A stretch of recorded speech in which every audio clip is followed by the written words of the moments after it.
সুপ্রভাত বন্ধুরা, আশা করছি সবাই তোমরা খুব ভালো আছো। আমিও কিন্তু খুব ভালো আছি। নতুন আরও একটি ভিডিওর সঙ্গে তোমাদেরকে জানাই অনেক অনেক ভালোবাসা। আর প্রত্যেক দিনের মতো আজকেও আমি সকালে তোমাদের সঙ্গে রান্নাঘর থেকেই শুরু করছি। আমার তো সকাল সকাল রান্নাঘরেই কাজ, বাকি যা কাজ থাকে হয়ে গেছে। একদিকে দেখো ভাত বসিয়ে দিয়েছি আর একদিকে চায়ের জল চাপিয়ে দিয়েছি। আর সকালবেলা আমার হাজব্যান্ড কিন্তু দুধ আনতে যায়, তো দুধ নিয়ে চলে এসেছে। আর এই যে এদিকে দেখো আমাদের চাটা খেয়ে চা খাওয়াও হয়ে গেছে। আমি সয়াবিন আলু পটল দিয়ে তরকারি হবে। তো আজকে যেহেতু শনিবার, তো শনিবার দিন কিন্তু আমাদের বাড়িতে পুরো নিরামিষ হয়। তো তার জন্য এই যে উচ্ছে আলু ভাতে দিয়ে, ভাতের মধ্যে উচ্ছে আর আলু দিয়ে দিয়েছি ভাতে। আর এই যে সয়াবিন আলু পটল দিয়ে তরকারি হবে, তার জন্য এটা কষাতে বসিয়ে দিয়েছি। তো আমার ছেলের জন্যই দুধ আনতে যায়, ওই সকাল সকাল দুধটা নিয়ে চলে আসে ওখানে। আর আমার না সর্দি সর্দি করেছে জানো তো, ওই যে কদিন ঠান্ডা ঠান্ডা লেগেছে না, মানে বাইরে বেরিয়েছি চাদর নিয়ে, হলেও ঠান্ডা তো লেগেইছে।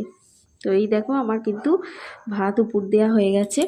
আর এদিকে রয়েছে সয়াবিন আলু পটল দিয়ে তরকারি, এদিকে কাঁচা কলা ভাজা হবে, তার জন্য নুন হলুদ মাখিয়ে আমি কিন্তু কাঁচা কলাটাকে রেখে দিয়েছি। আর এদিকে কড়াও চাপিয়ে দিয়েছি। তো আজকে সেরকম কিছুই রান্না করব না, যেহেতু নিরামিষ। আর এই দেখো এদিকে বাসনপত্র মেজে কাকিমা এখানে উপর করে দিয়ে গেছে, এগুলোকে আমি এবার জল ঝরে গেলে তুলে দেবো জায়গার জিনিস জায়গায়। তো আমার রান্না বান্না কমপ্লিট। আর আমার ছেলেকে কিন্তু অনেক রকমেরই ওষুধ দিয়েছে। ওর যেহেতু সর্দি করেছে, শ্লেষার জন্য না ওর একটু গলায় ঘা মতোও হয়ে গেছিলো, তো এখন অনেকটাই ভালো আছে। তো আমার গোছগাছ পুরো কমপ্লিট, কিন্তু আমার এখনও গ্যাস ট্যাস মোছা হয়নি। আমাদের টিফিন ফিফিন খাওয়া, ঘরদোর গোছানো সব কিছুই হয়ে গেছে আমার, কিন্তু এখনও আমার গ্যাসটা মোছা হয়নি। তো সব কাজ করে আমি একবার ছাদে গিয়েছিলাম সব জামা কাপড়গুলো উল্টে দিতে, আর তারপরেই এসেছি এখন গ্যাসটা মুছতে। তো এবার গ্যাসটা মুছে নিলে হয়ে যাবে মোটামুটি। এরপরে তো স্নান টান করা। আমারও কিন্তু সর্দি সর্দি করে গেছে, ঠায় হাঁচি হচ্ছে।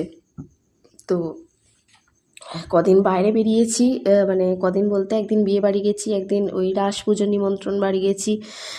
তো এই তো মানে ঠান্ডাটা পড়ছে, এই সময়েই কিন্তু বেশ ঠান্ডা ঠান্ডা লেগে যায়, কিন্তু নিমন্ত্রণ বাড়ি তো যেতেই হবে, মানে নিমন্ত্রণ যেহেতু করেছে। তো তার জন্য তবু মানে আমার ছেলেকে নিয়ে যায়নি, ও সর্দি সর্দি একটু ছিল বলেই। আর ডাক্তারখানাতেও গেছি যে মানে মোটামুটি সর্দিটাই হয়েছে, আর গলায় একটু শ্লেষায় ঘা হয়েছিল, তার জন্য ওকে অনেক রকমেরই ওষুধ দিয়েছে, ওষুধ খাচ্ছে।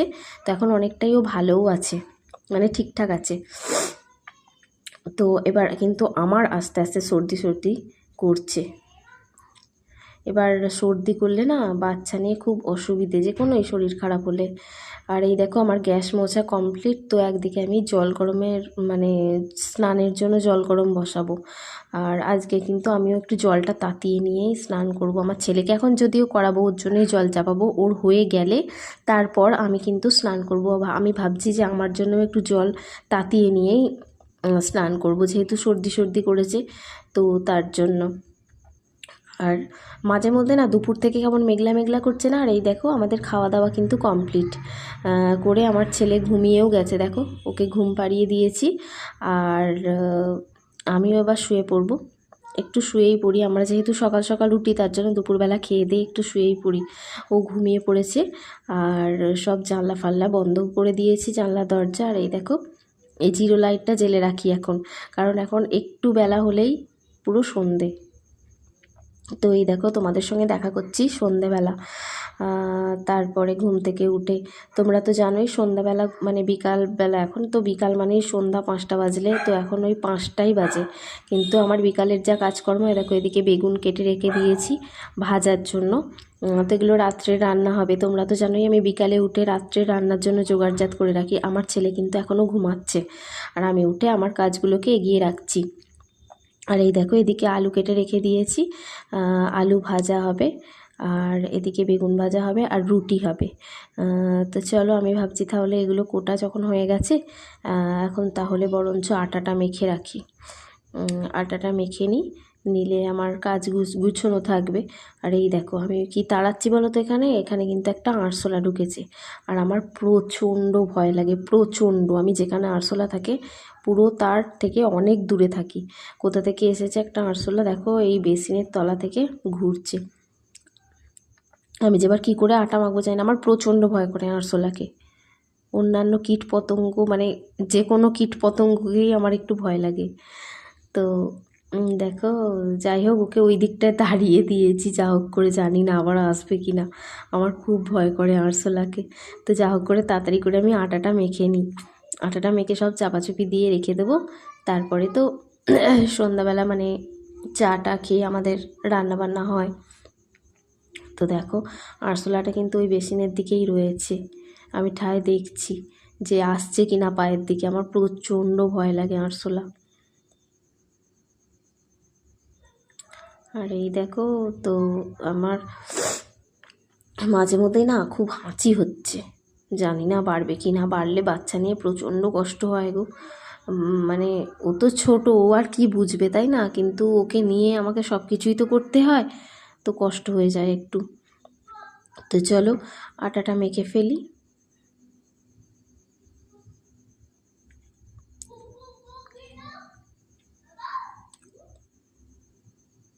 আমি সবসময় তাও এই যে ইয়েগুলো না, ওই সেলফগুলো, এগুলোকে সবসময় এঁটে এঁটে রাখি যাতে না আরশোলা ফারশোলা ঢুকতে পারে। একটা আরশোলা যদি ওর মধ্যে ঢুকে যায় না, পুরো একদম অনেক হয়ে যাবে বাপরে, তাহলে আর আমি রান্নাঘরে ঢুকতেই পারবো না। তো চলো আটাটা মেখে রেখে দিই, দিয়ে ওদিকে চলে যাব ঘরে। আর আমার ছেলেকে ডাকতেও হবে ঘুম থেকে। এখন 5টাই বাজে, 5টায় 5-10 মতো বাজে। আমি কিন্তু কাজ করছি যাই করছি সব সময় ওই দিকে নজর রাখছি যে আসছে কি না, আসছে কি না।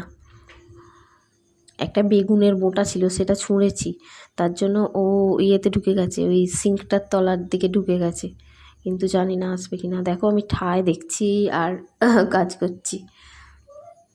যদি এখন এসে পায়ের ওপর ওঠে তো ব্যাস আমার হয়ে গেল। এই দেখো আটা মাখা কমপ্লিট। আজকে একটু অল্প করে আটা মেখেছি, কারণ আগের দিনের একটু আটা রয়ে গেছিলো, তো ফ্রিজে রেখে দিয়েছিলাম, সেই আটাটা আজকে নিয়ে নিতে হবে। তো তার জন্য একটু অল্প করেই আটা মেখেছি, ওর সাথে ওটা নিয়ে নেব। আর তো ওদিকে কি কি কোটাকুটি আছে তোমরা দেখেইছো। আর এই দেখো আমি এখানে বেগুন ভাজতে বসিয়ে দিয়েছি।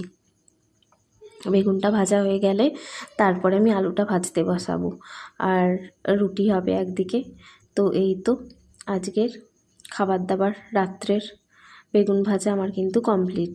আর আজকে কিন্তু আলুগুলোকে আমি এইভাবেই কেটে ভাজছি, আমাদের নালে সরু সরু করে কেটে ভাজা হয়, যেমন করে ভাজে চিকন চিকন করে, কিন্তু আজকে এইভাবেই আলুটা আমি ভাজছি। এইভাবে আলুটা ভাজতে একটু দেরিও হয়, যেহেতু একটু বড় বড় চৌকো চৌকো করে, তার জন্য তো একটু সেদ্ধ হতে দেরি হয়। ওই ঢাকা চাপা দিয়ে দেবো, দিলে হয়ে যাবে, আর একদিকে ততক্ষণে আমার রুটিটাও সেঁকা হয়ে যাবে। তো আমার বেগুন ভাজা হয়ে গেছে। আর এই দেখো আমি হেঁচে হেঁচে অস্থির হয়ে যাচ্ছি, মাঝে মধ্যে না এত হাঁচি হচ্ছে কি বলবো। তো চলো আলুটা ভেজে নিই। আলুটা এখানে আমি একটু নুন হলুদ দিয়ে করে এবার ঢাকা দিয়ে দেবো, ঢাকা চাপা দিয়ে দিলে না তাড়াতাড়ি তবু হয়ে যাবে, আর গ্যাসটাকে লো ফ্লেমে করে দেবো, তো তাড়াতাড়ি হয়ে যাবে। আর একদিকে আমি ইয়ে করে দেবো, কী বলে, রুটিটা সেঁকতে বসিয়ে দেবো। তো আটাটা মাখা আছে, তো চলো নেচিগুলো করে নিই আটার। নেচিগুলো করে আমি আটাটাকে ইয়ে করে ফেলি, কী বলে, বেলে ফেলি, সেঁকতেও বসিয়ে দিই ততক্ষণে। আলুটা ভাজতে ভাজতে নাহলে একটা গ্যাস খালিয়ে যাবে, আর আমাকে দাঁড়িয়েই তো থাকতে হবে তাই না। তো তার জন্য ভাবছি যে একদিকে বসিয়েই দিই, মাঝে মধ্যে এটা একটু দেখলেই হয়ে যাবে, কমানো আছে যেহেতু পুড়ে যাবে না। তো চলো, আমার না খুব নাকটা সরসর সরসর করছে।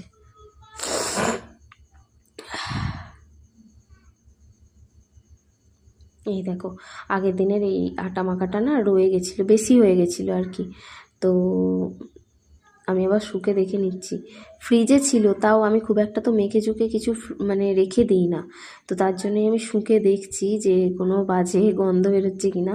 তো না, ঠিকই আছে। আমি কিন্তু আটা ফাটা মেখে বিশেষ রেখে দিই না ফ্রিজে, আমার যখনকার রান্না তখনই হয় একদম। তো এই দেখো আমি রুটিগুলো সেঁকতে বসিয়ে দিয়েছি, আর এদিকে কিন্তু আমার আলু ভাজাটা এখনও পর্যন্ত হচ্ছে, যেহেতু একটু বড় বড় করে কেটেছি, তো তার জন্য ভাজতে একটু দেরিই হচ্ছে। তো রুটিগুলো করতে করতে ভাজা হয়ে যাবে, তো আমি ততক্ষণ রুটিগুলো সেঁকে ফেলি। তো আমার ভিডিও যদি তোমাদের ভালো লাগে তো অবশ্যই আমার ভিডিওটাকে সাবস্ক্রাইব করো আর লাইক করো, আমাকে মানে আমার ভিডিওগুলো তোমরা একটু দেখো আর সাপোর্ট করো।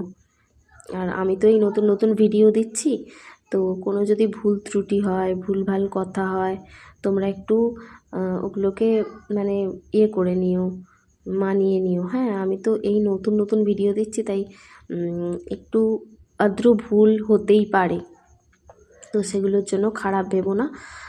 আমি তো আর ইচ্ছা করে ভুল কিছু বলবো না বা করবো না, কিন্তু হয়ে যেতে পারে, যেহেতু আমি নতুন নতুন ভিডিও দিচ্ছি। তো তোমরা আমার ভিডিওগুলো একটু দেখো আর লাইক করো আর সাবস্ক্রাইব করো, তাহলে আমি আমার এই ডেলি ভিডিওগুলো, আমার ডেলি লাইফস্টাইলের ভিডিও, ডেলি সব কিছু আমি তোমাদের সঙ্গে শেয়ার করতে পারবো। মানে আমার আরও আর কি ভালো লাগবে যদি তোমরা আমার ভিডিওগুলোকে একটু সাপোর্ট করো। তো দেখো, আমি রুটিগুলো সেঁকে নেওয়া, রুটি আমার কিন্তু হয়ে গেছে, ওদিকে সব চাপা দিয়ে রেখে দিয়েছি, আর আলু ভাজাটাও কিন্তু হয়ে গেছে, এবার নামিয়েই ফেলবো। সব নরম হয়ে গেছে, ভালোভাবে সেদ্ধ হয়ে গেছে কিন্তু আলুগুলো। তো চলো আলু ভাজাটা নামিয়ে ফেলি। আর এখন আর কাজ কিছু নেই আমার, সন্ধ্যের দিকে তবু রুটি আর এই যা কিছু রাত্রে রান্না হয় সেটুকু ছাড়া এমনি খুব একটা কাজ থাকে না। আর পরের দিন সকালে যেহেতু আমি রান্না করি, তার জন্য আমি কুটনো কুটে রাখি, কিন্তু কালকে যেহেতু রবিবার, তাই আমাকে আগে থেকে কিছু কুটে রাখার দরকার নেই, ওর তো ছুটি, তো তার জন্য একটু বেলাতেই রান্না হবে রবিবারে, তো কুটে ফুটে রাখতে হবে না, সেই কাজটা আমার নেই। তো এই দেখো আমার রান্না বান্না কিন্তু কমপ্লিট হয়ে গেছে। আর আমার ছেলে তো দুধ দিয়ে রুটি খাবে, তো তার জন্য দুধটা বের করে রেখে দেবো ফ্রিজ থেকে। আর এই দেখো চায়ের বাসন ছিল, আর আমার ছেলে যে টিফিন খাইয়েছি সন্ধ্যাবেলা, তো সেইগুলোই ছিল, বাটি ফাটিগুলো, তো ওগুলো একটু মেজে রাখি। তো এই তো আমার কাজ মানে এখনের মতো আপাতত কাজ আমার মিটে গেছে। তো আজকে আর মানে ফুর্ণ কিছুই করতে হবে না, এই কাজটা আমার ফাঁকা। এরপরে শুধু আমার ছেলের জন্য ওই দুধের মধ্যে রুটিটা ভেজাবো, দুধটা ওর একটু ফ্রিজ থেকে বাইরে রেখে একটু নর্মাল টেম্পারেচার হলে তারপরেই দুধটা চাল দিয়ে রুটিটা ভেজাবো। তো ততক্ষণে আমি এইগুলো করে নিই। তো চলো, আমার বকবক আজকের মতো এইটুকুই। তোমরা সবাই খুব খুব খুব ভালো থেকো, সুস্থ থেকো, আর আমার ভিডিও দেখতে থাকো। তো চলো আজকের মতো টাটা। আবার তোমাদের সঙ্গে দেখা হচ্ছে নতুন একটা ভিডিও নিয়ে, তোমাদের সঙ্গে আবার আমি দেখা করব কালকে। তো চলো আজকের মতো টাটা। আর আমার ভিডিও তোমরা অবশ্যই দেখো আর সাবস্ক্রাইব করো। চলো টাটা আজকের মতো।